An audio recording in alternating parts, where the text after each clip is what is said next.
And here we are all these years later, more than a year into yet another genocide.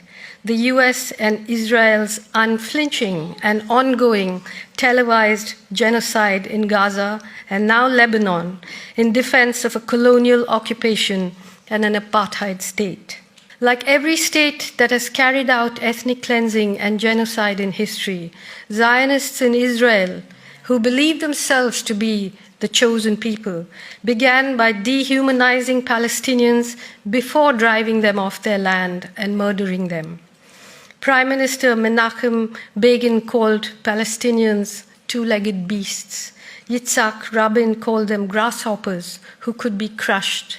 And Golda Meir said there was no such thing as Palestinians. Once those two-legged beasts, grasshoppers, dogs, and non-existent people were murdered, ethnically cleansed and ghettoized, a new country was born, no matter what crimes it committed.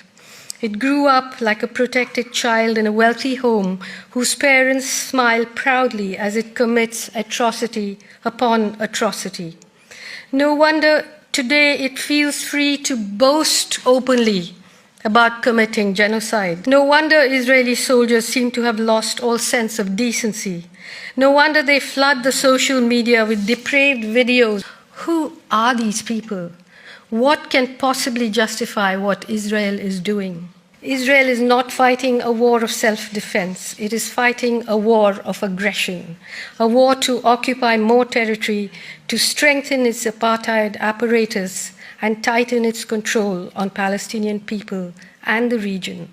When Benjamin Netanyahu holds up a map of the Middle East in which Palestine has been erased and Israel stretches from the river to the sea, he is applauded as a visionary who's working to realize the dream of a Jewish homeland. But when Palestinians and their supporters chant, "From the river to the sea, Palestine will be free," they are accused of explicitly calling for the genocide of Jews. Are they really? Or is that a sick imagination projecting its own darkness onto others? An imagination that cannot countenance diversity, cannot countenance the idea of living in a country alongside other people, equally with equal rights.